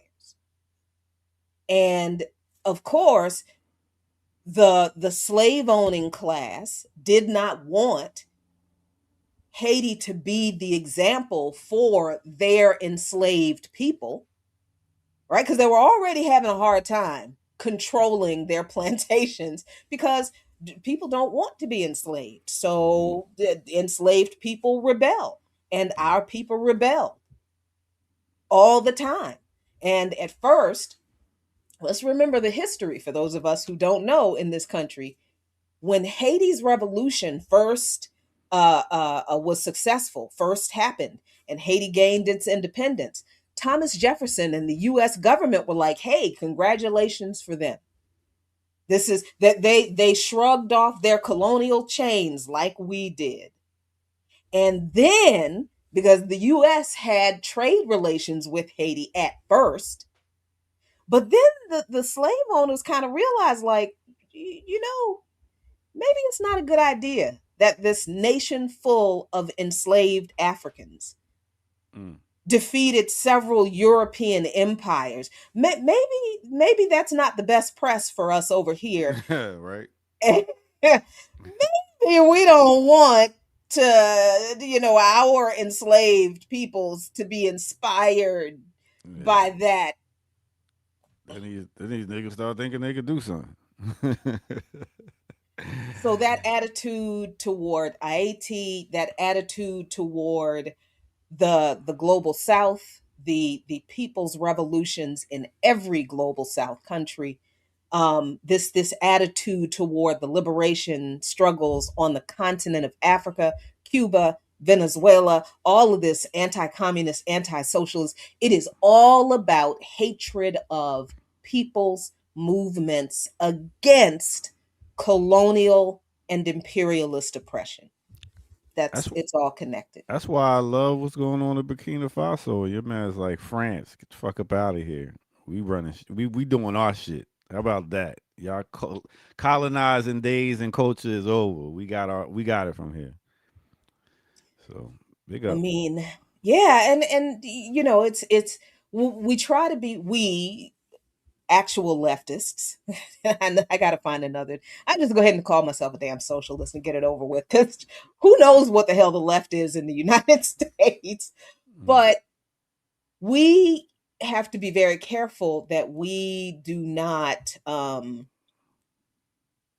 romanticize current revolutions by comparing them to past anti-colonial struggles, or current anti-neo-colonial struggles with past anti-colonial struggles, because you can't, the material conditions are different in the different historical eras. And even though, yes, we do build on history, you're not going to repeat history, because the material conditions are different from era to era, so we have to be very careful that even though Ibrahim Traore has quoted Sankara, and Thomas Sankara is an inspiration for him, we have to be careful that we don't compare him and what he's doing to Sankara and what he did, because it might not be possible for Traore to do some of the same things that Sankara did, because the conditions are just different, right? And we don't want to fall into the trap of saying, oh, because he's not doing things exactly the way Sankara did, he's not really a revolutionary. We got to be really careful with that. Do you think he sparked the candle when it comes to, African countries being like, all right, let's get these colonists out of here and have our own government? I don't know if he particularly sparked, because the AES is not just Ibrahim Traore. I think the youth on the continent were the ones who not just lit the spark, but kept the spark going for anti-colonial and anti-neo-colonial struggles since the 60s and the 70s. Because as neo-colonialism or as colonialism was replaced with neo-colonialism and imperialism, it was the youth that continued the struggle against this foreign influence. And I think it was that continuation of the rejection of foreign, especially US and European influence, that inspired people like Goita and doggone it. Is this somewhat like what Idi Amin was doing? As in getting the colonizers out of the country?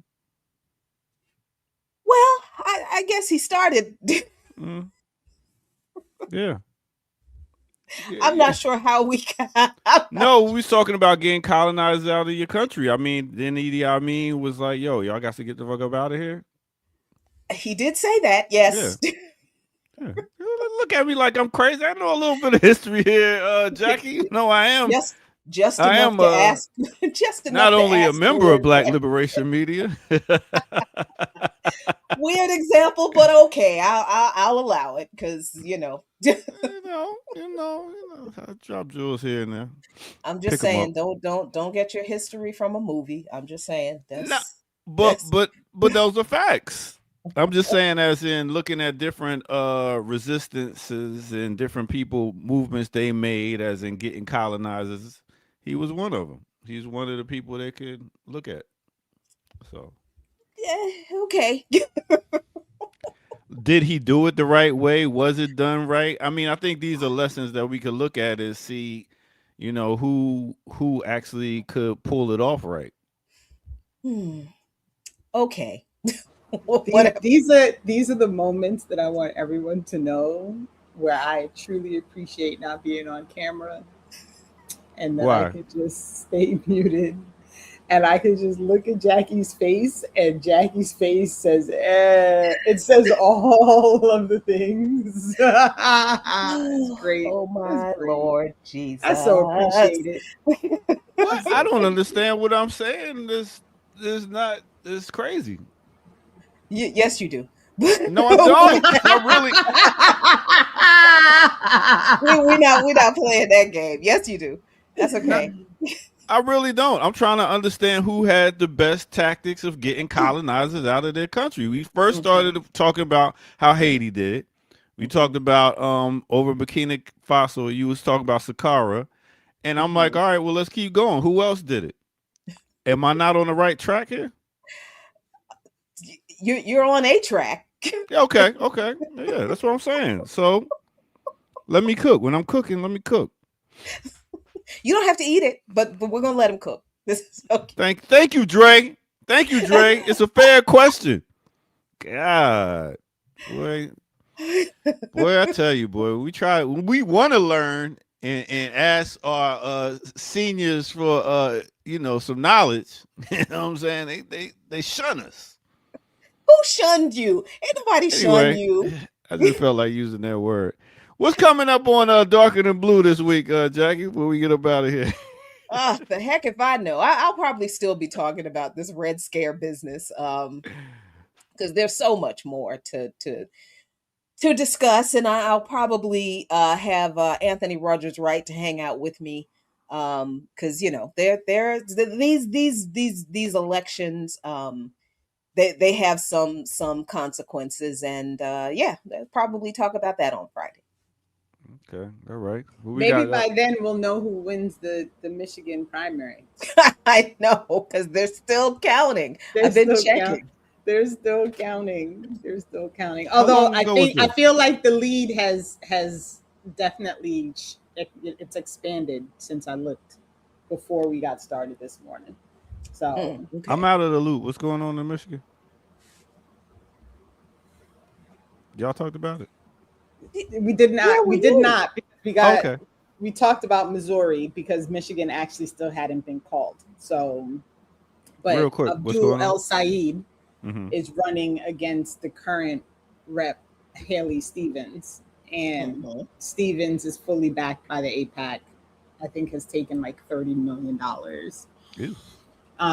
Dr. El Said, if I'm understanding a lot of what he says properly, is he's a capitalist. It's not a surprise to me that he's running as a Democrat given some of his leanings, but he is fully about divesting from Israel, fully about stopping selling war materials to Israel. So there's some things that are,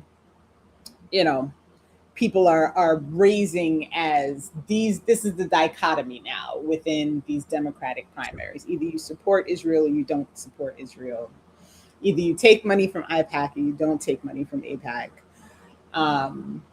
But people are, I think sometimes these are the few situations where I agree, like these one issue things, when they start narrowing it down to one issue and then you stop paying attention to all the other problematic things that are happening.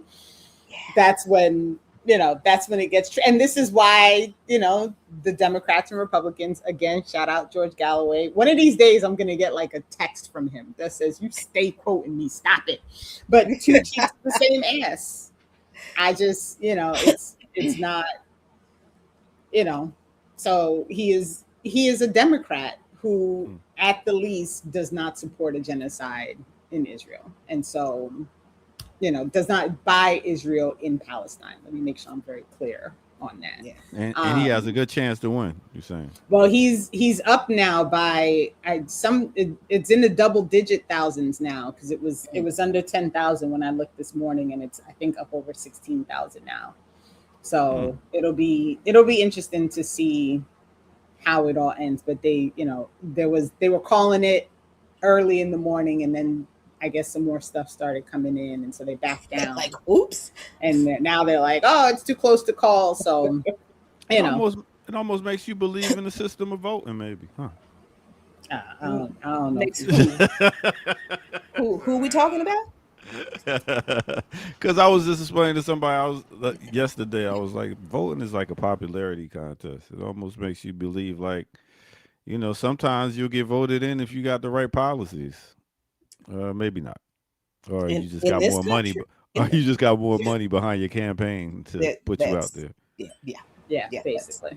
That's it. Yeah, and it's just it's a real. And y'all know, 3 years we've been talking about this on Saturdays. My constant struggle with really trying to understand the usefulness of participating in an electoral system that really is not built to serve any true purpose. But also understanding, like, this is the system that we have. And so if you completely divest and separate yourself from the system that exists, then there is no way to do any, like, we don't have, like, I don't think anarchy with the state of the majority of the people who live within these borders is doable, because there are too many people who don't care, don't know, aren't interested, too tired, to all the things. And so there is a part of me that is like, I mean, I guess you can try your best to see if you can invade the system. I'm waiting to see if it works. Right? Because thus far, the issue has always been that the people who run on this idea of doing something different, they get there and they never do anything different. And so there's no way to know whether or not there is actually any room for somebody to do something that is like valid and useful. That said, obviously I'm part of the Green Party. We run candidates in New Jersey all the time. I fully support our ability to maintain ballot access and to try to do these things on a local level. But I don't know. I don't have a good answer is the real problem. And I think people mistake that as me, co-signing that voting is the way to go. And for me, voting is a tactic. Electoral politics is a tactic. It is something that you use if you have the ability to try and gain some kind of power within an area, within a community, to do something, then you should utilize that tactic. But yeah, because it's like they'll get you up in there and ask you to put the Legos together with a hammer. They give you the wrong tools once you get in there. You can't even complete nothing. So I don't know. Anyway, I'll end it with that soliloquy. Oh, wow. Okay. He went back to his lexicon. Yes, I did. I had one more in the bag. Yeah, one more in the bag. I was like, okay. But yo, make sure y'all tune in again tomorrow as we continue with some more of the Remix Morning Show. And after that, tomorrow, tune in for my political music of Sunday's radio mix. So that should be something y'all should rock out with. All right, Jackie Lukman, Renee Johnston. It was an honor and pleasure and privilege to be here today with y'all. And we will see y'all in the chat room tomorrow for some more of the Remix Morning Show. So thank y'all, and y'all have a good one. Organize so we can rise. Peace out, my people. Yeah. Black Liberation Media is a collective of Black and African organizers, journalists, academics, and media personalities serving Black and African masses seeking to further grow in their understanding of themselves, their histories, and the African world through entertainment and news. Please continue to like, subscribe, and donate to the channel so we can further serve you and liberate our people. You can also go to blkliberationmedia.org, get some merchandise, and also become a Patreon member and a member from the YouTube. Please do what you can, share, and show your love as we will show ours for you. Black Liberation Media.